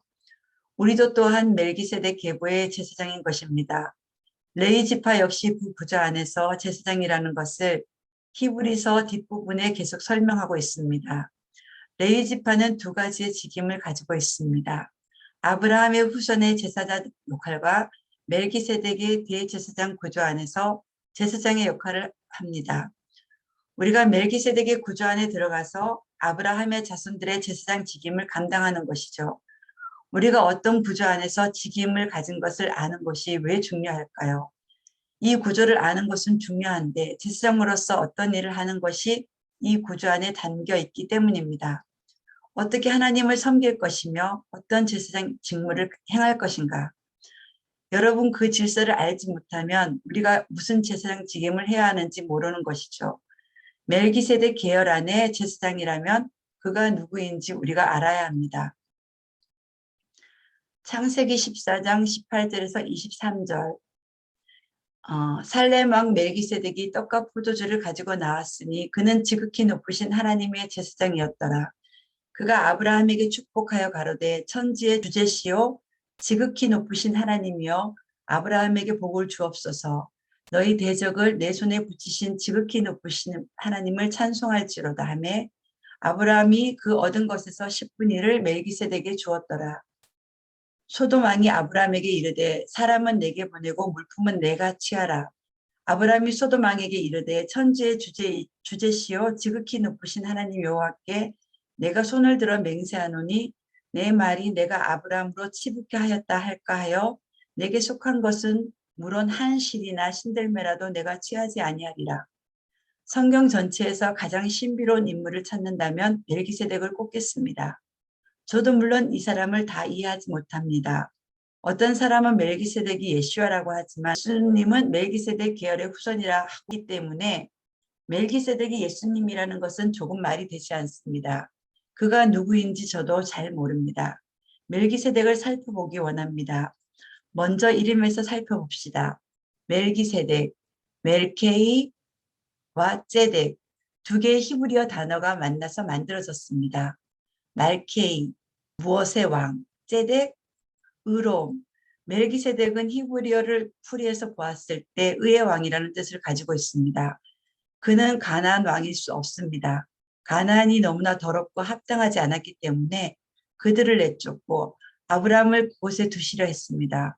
멜기세덱은 그런 가나안 땅의 왕이 아닌 것입니다. 고대 여러 학자들이 그 시대의 가나안 사람들이 얼마나 음행하고 타락했었는지 오늘날 발견하고 있습니다. 그들이 악하고 음란한 신들을 숭배한 것, 몰레크라는 우상에게 자신의 자녀들을 바치는 행위들이 가나안에서 발견되었습니다. 자기 자녀를 그 우상에게 바침으로 공동체가 깨어진 상태였던 것이 가나안의 모습이었습니다. 멜기세덱 왕은 의로운 왕이라고 표현되고 있습니다. 그래서 이것이 그를 더 신비롭게 보여지게 합니다. 그런 가나안 땅에서 샬렘의 왕 멜기세덱이라는 표현 때문인 거죠. 예루살렘을 줄여서 표현하는 것이 샬렘이라 봅니다. 여기서 사용하는 샬렘이라는 의미는 온전한, 완성된 이라는 의미를 가지고 있습니다. 샬렘은 샬롬의 원어에서 나온 것으로 샬롬은 평강의 의미를 가지고 있습니다. 샬렘의 왕, 이것은 다시 말해 완전함의 왕, 온전함의 왕이라는 두 개의 의미를 가지고 있는 것입니다. 이 질서 안에 우리의 모든 제사장 직임이 모두 존재한다는 것입니다. 우리의 제사장의 직임에서의 질서, 구조 안에는 의로움이 있는 것이고 그 안에서 온전함과 완전함과 평화가 나오는 것입니다. 여러분이 제사장 직임을 담당할 때 여러분을 통해서 의로움과 완전함이 나오게 된다는 것입니다. 그 구조 안에 여러분이 제사장의 직임을 감당한다는 뜻입니다. 그리고 18절에 보면 지극히 높으신 하나님의 제사장이라는 표현이 있습니다. 그리고 19절에는 그런 하나님이 아브라함에게 복을 주신다라고 보여주고 있습니다. 토라에서 블레싱, 축복이라는 의미는 하나님이 우리에게 이름을 바꾸시고 우리에게 변화를 주신다는 것입니다. 야곱이 당신이 나에게 축복을 주시지 않으시면 당신을 놔두지 않을 것입니다. 라고 하죠. 그 결과로 야곱의 이름이 바뀌게 되고 그는 새로운 성품으로 변하게 됩니다. 성경적인 축복은 존재가 바뀌는 것입니다. 멜기세덱 구조 안에 있는 제사장들을 축복하는데 그 축복은 변화되는 것입니다. 우리가 섬기는 자들에게 변화를 가져다 주는 것이 축복이라는 것입니다. 이 제사장들은 어떤 분을 높이는 것이라면 엘 엘yon, 지극히 높으신 하나님을 섬기는 구조라는 것입니다. 지극히 높으신 하나님이여 아브라함에게 복을 주옵소서를 뒤집어서 설명하면 아브라함이 변화되어서 지극히 높으신 하나님을 섬길지어다 라는 뜻인 것입니다. 지극히 높으신 하나님의 형상이 아브라함에게 거할지어다. 제사장 직무를 맡은 이스라엘 엘 엘리온 지극히 높으신 하나님에 대해서 무엇을 또 말하고 있습니까? 22절에 보면 하늘과 땅의 창조자이시다라고 말합니다. 창조자라는 히브리어 단어는 코네입니다. 코네, 우리가 무엇인가 소유했다. 하늘과 땅을 소유한 자라고 해석할 수 있습니다. 우리의 제사장의 직임, 구조는 하늘과 땅은 모두 연관되었다는 것입니다. 하늘과 땅을 창조하시고 다스리는 분이 우리 전체를 통치하시는 분이기 때문이죠. 이스라엘이 이 제사장 구조 안에서 하나님을 섬기게 된다는 것입니다.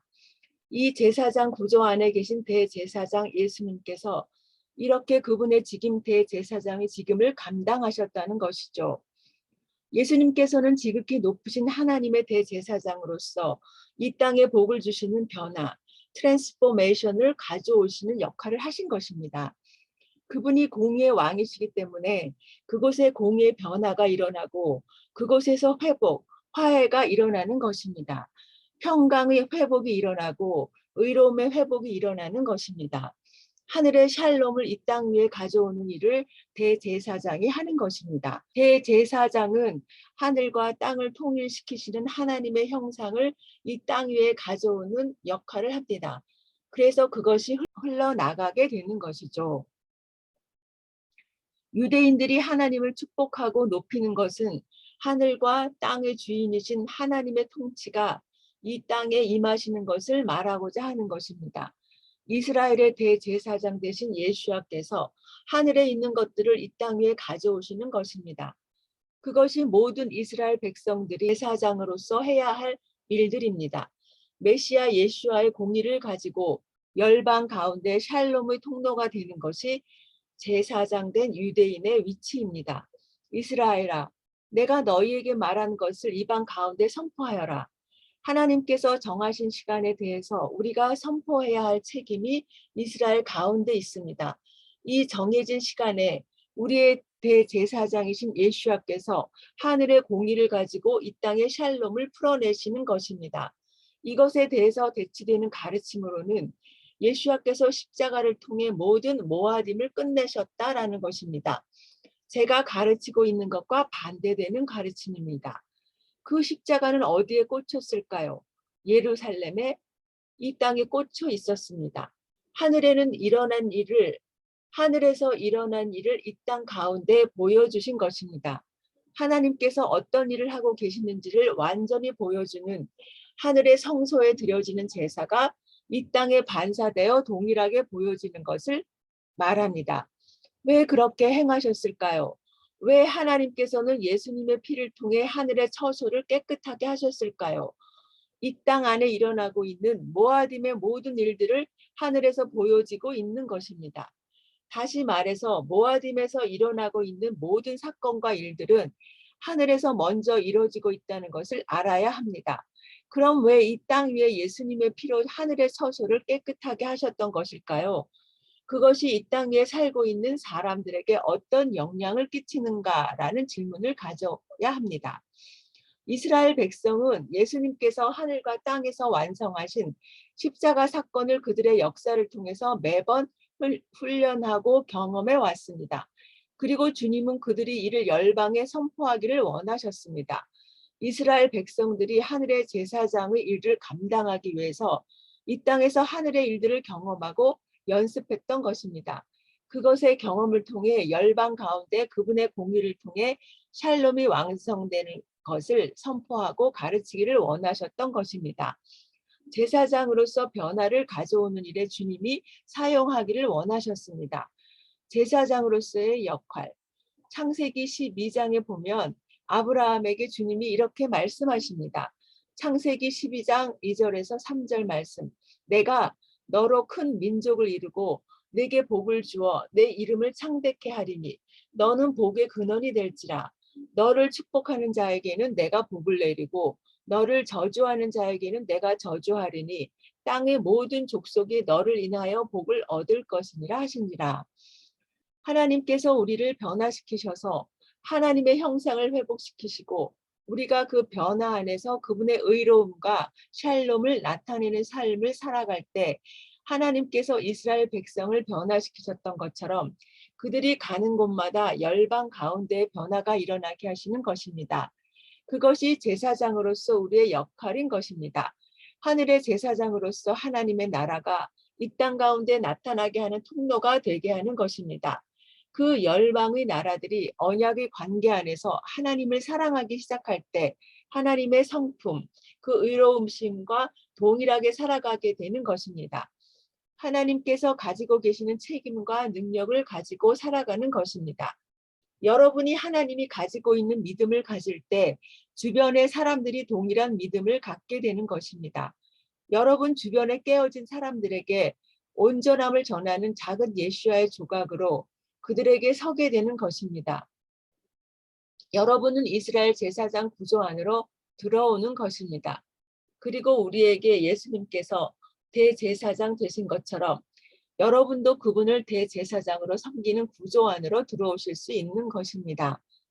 이스라엘이 하는 것처럼 동일한 능력과 온전함으로 나가실 수 있게 되는 것입니다. 주님께서 우리를 하나의 몸으로 만들기 원하십니다. 멜기세덱의 반차, 그 구조 안으로 여러분이 들어오고 하나가 된다면 여러분도 동일하게 감당할 수 있게 되는 것입니다. 하나님의 형상이 회복되는 것은 우리가 하나 되었을 때 이루어지는 것입니다. 멜기세덱의 제사장 구조, 반차 계열이 이러한 것입니다. 훈련이라는 것은 어떤 것일까요? 어떻게 하늘에서 이루어지는 제사장 구조를 이해할 수 있을까요? 하늘에서 일어나고 있는 것을 어떻게 볼 수 있고 경험할 수 있게 되는 것일까요? 우리는 모두 눈에 보이는 것만 보며 살고 있습니다. 어떻게 하나님께서 보시는 것을 보고 그것으로 살아갈 수 있을까요? 그것은 이 땅에 있는 제사장 구조를 볼 때 하늘의 것들이 어떻게 이루어지는지를 볼 수 있게 되는 것입니다. 땅의 성소 안으로 들어가는 것입니다. 땅의 성소가 어떤 이들로 움직이고 있는 것일까요? 하나님은 12지파 중에 레위 지파를 선택하셔서 제사장 직임을 할 수 있게 하셨습니다. 그들의 대제사장은 누굴까요? 아론과 아론의 자손들이 대제사장의 직임을 감당하였습니다. 땅의 성소 미시카는 레위 지파들이 제사장의 직임을 감당했습니다. 땅의 하나님 신학교 안에서 레위 지파들을 가르치고 있는 것입니다. 그들이 하늘의 멜기세덱 구조의 그림자가 되어서 우리에게 보여주고 있는 것입니다. 그들이 땅의 미시칸에 살면서 하나님을 보고 우리에게 가르쳐 주는 것이죠. 하늘의 구조와 새로운 구조를 만드신 것이 아니라 동시에 하나의 구조로 존재합니다. 하나는 영원 가운데 존재하고 하나는 시간 속에서 존재하는 것입니다. 그들이 우리에게 영원 가운데 계신 하나님을 가르치는 것입니다. 어떻게요? 하나님께서 정하신 처소에 가까이 나가는 것을 통하여서 그분의 은혜로 그분을 볼 수 있는 자리로 나갈 수 있습니다. 매일 하나님께서 정하신 그 시간에 나아가는 특별한 훈련이 필요합니다. 그것이 희생제사라는 구조 안에서 우리가 경험하는 것입니다. 이것은 하나님께서 우리에게 주신 것입니다. 레위기 1장에서 5장에서 제사의 방법을 설명하고 계십니다.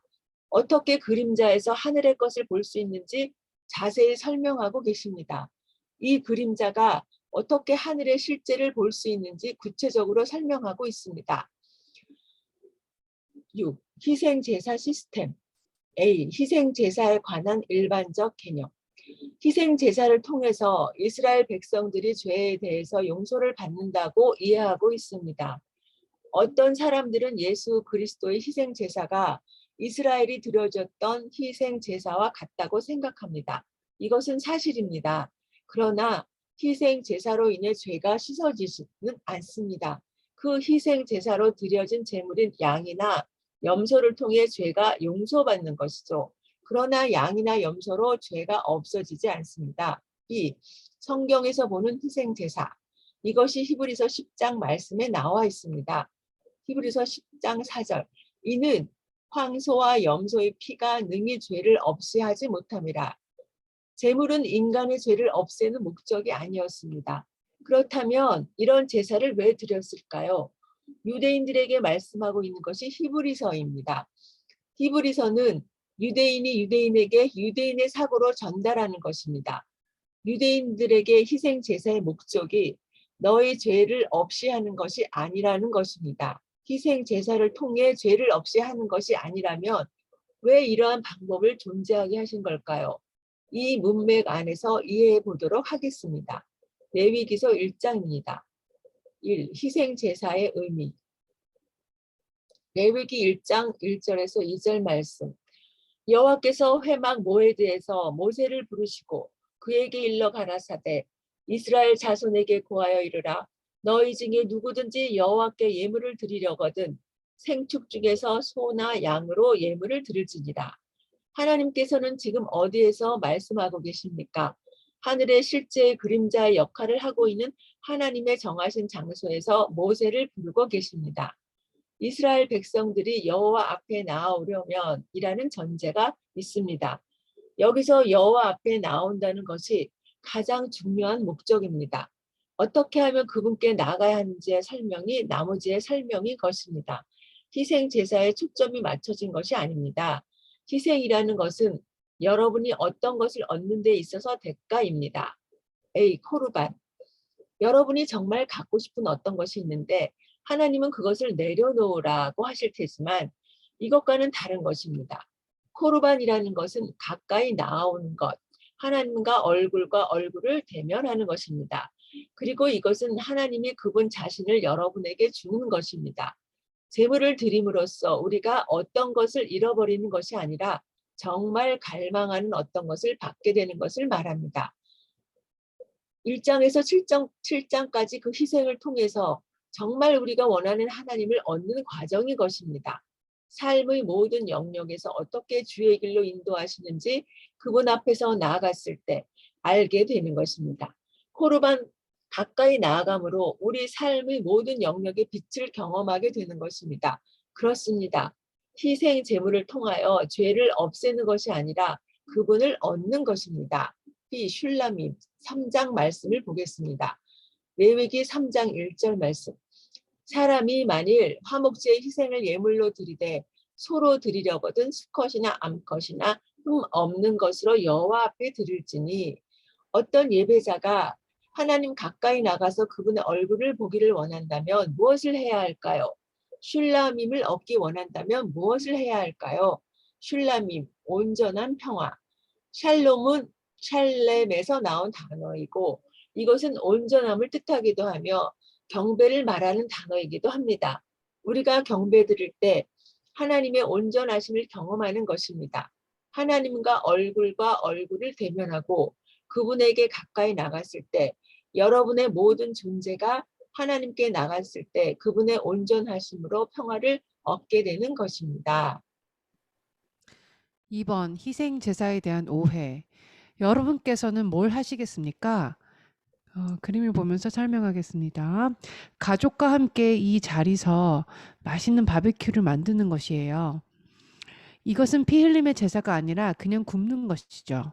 이것의 의미는 기쁨과 즐거움의 축제를 벌이는 것입니다. 여러분은 희생제사에 대한 잘못된 오해를 버려야 합니다. 가족과 함께 모여서 고기를 구우면서 그 안에서 느끼는 기쁨과 즐거움은 너무나 놀랍습니다. 하나님의 임재 앞에서 가정의 제사장과 함께 모여 앉아 식사를 하는 것입니다. 삶 속의 기쁨이 충만한 축제 안에서 여러분은 무엇을 하십니까? 경배하는 것입니다. 축하하고 즐거워하면서 살아계신 하나님께 경배하는 것입니다. 이곳은 여러분과 관계가 깨어진 자녀들이 그 자리에 함께 모여서 서로 평화가 회복되고 기뻐하고 즐거워하는 장소입니다. 여러분의 가정 안에서 변화가 일어나는 장소인 것입니다. 하나님의 구원과 빛이 여러분과 여러분의 가정 가운데 임하는 것을 직접 경험하는 자리가 바로 여기라는 것입니다. 슐라밈, 이 완전한 평화가 주님을 기뻐하며 찬양하며 경배하는 것이죠. 여러분에게 임하는 기쁨과 즐거움을 경배로 표현하는 것이 바로 이 장소인 것입니다. 하나님께서 우리의 삶 가운데 어떻게 행하셨는지 간증하면서 하나님께서 행하신 일들을 노래하고 기뻐하며 표현하는 것. 오, 나의 하나님, 당신은 어떠한 분이십니다. 라고 선포하는 것. 그리고 우리의 가족과 제사장이 함께 행하는 것입니다. 이것이 경배의 표현입니다. 가족들 모두가 하나님께 나아가는 것입니다. 여러분의 가정 안에 하나님께서 거하신다는 것을 경험하는 것입니다. 코르반, 하나님께 가까이 나아가는 것. 그것은 너무나 가까이라서 여러분 안에 일어나는 변화인 것입니다. 슐람밈, 온전한 평화는 희생제사를 온전히 설명하는 것입니다. 6. 코르반의 종류. 레위기서 1장으로 돌아가면요. 희생제사 코르반 5가지를 설명하신 장면입니다. A. 올라, 번제. 이 제사는 아무도 먹지 않습니다. 모든 동물들이 주님 앞에 다 태워져야 하는 제사입니다.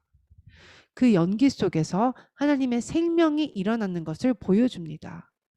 올라의 뜻이 바로 rise up, 올라간다 라는 뜻을 가지고 있습니다. B. 민하, 레위기 2장, 가까이 나아가다. 이것은 곡식을 드리는 제사를 설명합니다. 동물이 등장하지 않고 곡식과 기름으로 함께 요리하여 누룩 없는 빵을 만들어 여호와께 드리는 것입니다. 여기서 만든 빵에 소금을 뿌리는데 이것은 중요한 행위입니다.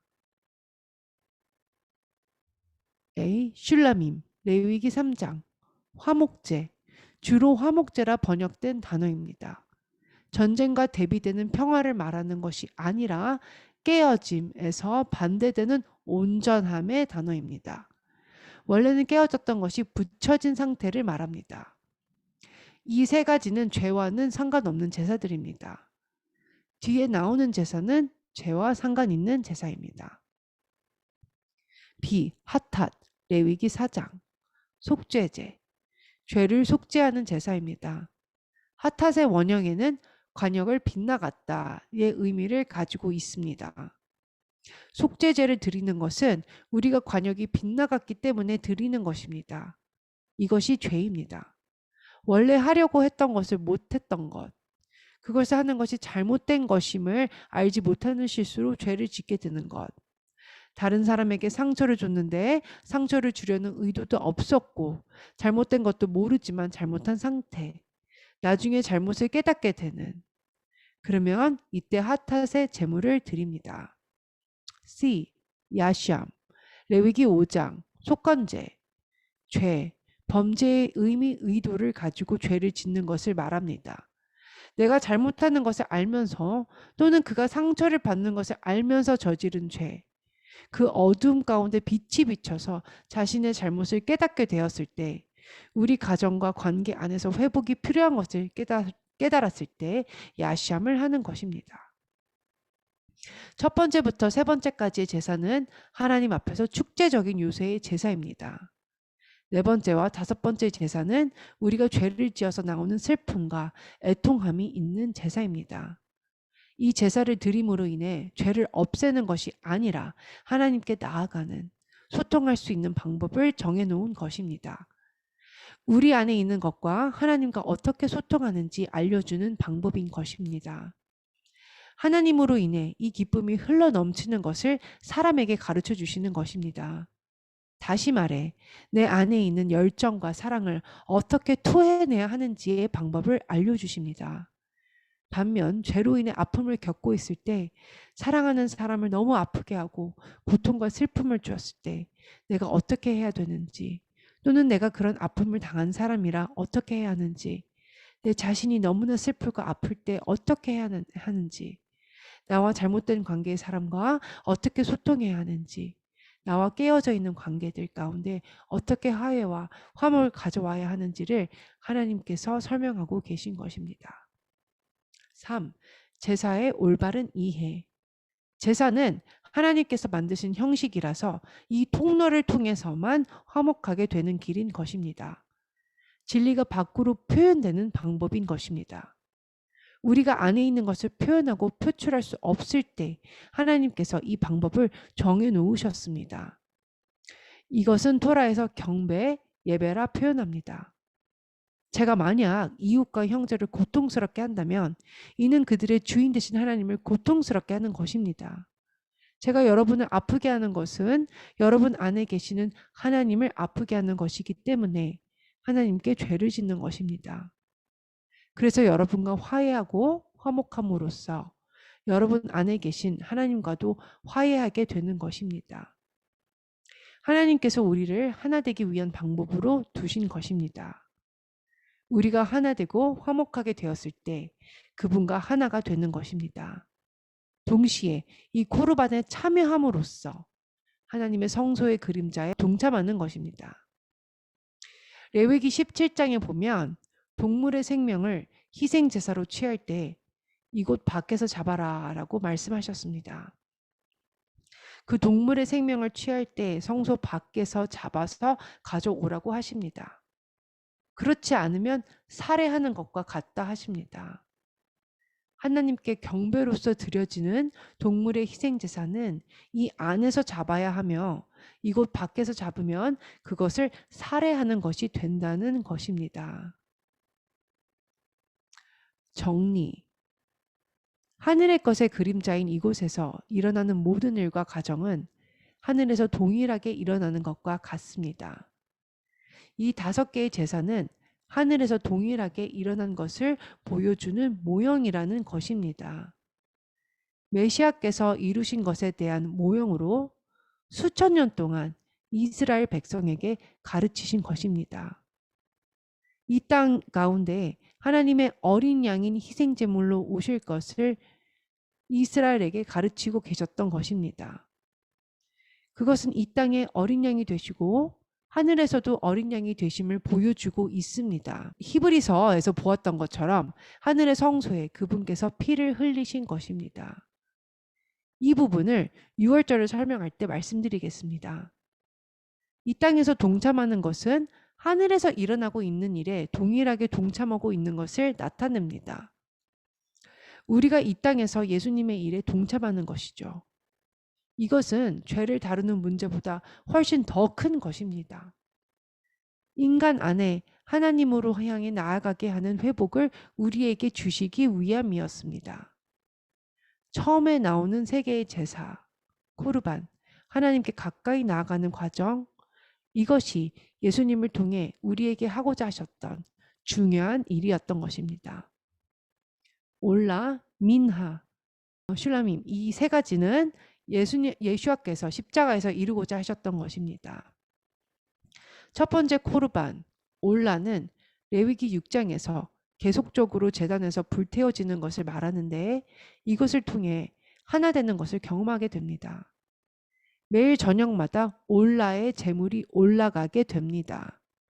그것이 밤새도록 불태워지고 아침에 새로운 희생 제물이 그 제단 위에 올라가게 됩니다. 그리고 낮에 계속해서 태워지게 됩니다. 올라의 제물 위에 민하의 제물과 슐람밈의 제물이 올려집니다. 하늘의 그림자, 모형이라 하는 곳에서 계속 매일매일 드려지는 모습입니다. 이것이 매일 하나님께 경배로 드려지는 것입니다. 코르반으로 하나님께 제사가 드려질 때 이것은 기도의 어떤 표현이기도 합니다. 레위기에서부터 이스라엘의 전체 역사에서 성전이 무너질 때까지 이러한 제사가 계속해서 드려졌습니다. 두 번째 성전이 무너졌을 때 레위기에서 주님이 말씀하셨던 이 제사를 드리지 못하고 있었습니다. 하나님께 희생제사와 고식제사를 드리지 못한 상태입니다. 이것이 하나님께 경배하는 장소이고 하늘의 것을 연습하는 장소입니다. 그래서 랍비들이 무엇을 했죠? 성전이 무너지고 코르반을 할 수 없는 상태가 되었을 때 그들은 하루 3번 기도를 시작했습니다. 저녁, 아침, 오후 그들이 3번 기도하면서 이 코르반을 계속 이어왔던 것입니다. 여러분, 저녁에 올라를 드릴 때 하나님께서 우리에게 무엇을 가르치십니까? 하늘에 있는 실제를 어떻게 보면서 기도할 수 있습니까? 그리고 무엇을 선포하며 배웁니까? 그리고 그것을 어떻게 표현하십니까? 우리는 이제 올라를 하지 않지만 그것의 모든 것을 기도로 올려드립니다. 코르반, 하나님께 나아가는 것을 기도라는 형태로 바꿔서 유대인들이 지금까지 하고 있습니다. 저녁 기도와 아침, 오후 기도, 올라, 민하, 코르반에 기초하여 올려드리는 것입니다. 하나님께서는 제사장으로 세우신 민족이 하늘에 있는 실제를 이 땅 가운데 그대로 지속되기를 원하시는 것입니다. 코르반으로 하나님께 가까이 나아가는 시간을 통해서 하늘의 실제를 경험하게 되고 하늘의 것을 이 땅 가운데 풀어지게 하는 것입니다. 그분의 실제, 그분의 이름, 그분의 것을 이 땅 가운데, 인간들 가운데 풀어놓는 것이 코르반 기도인 것입니다. 이 3번 기도로 저녁과 아침의 기도, 올라를 드렸던 것처럼 기도를 드리는 것입니다. 하늘의 것을 받아서 그 왕국으로 사는 것입니다. 그리고 그것 위에서 민하와 슐람밈의 계시 안으로 들어가는 것입니다. 이것이 오후, 낮에 기도하는 것이며 그것이 우리에게 변화를 주고 선포하게 하는 것입니다.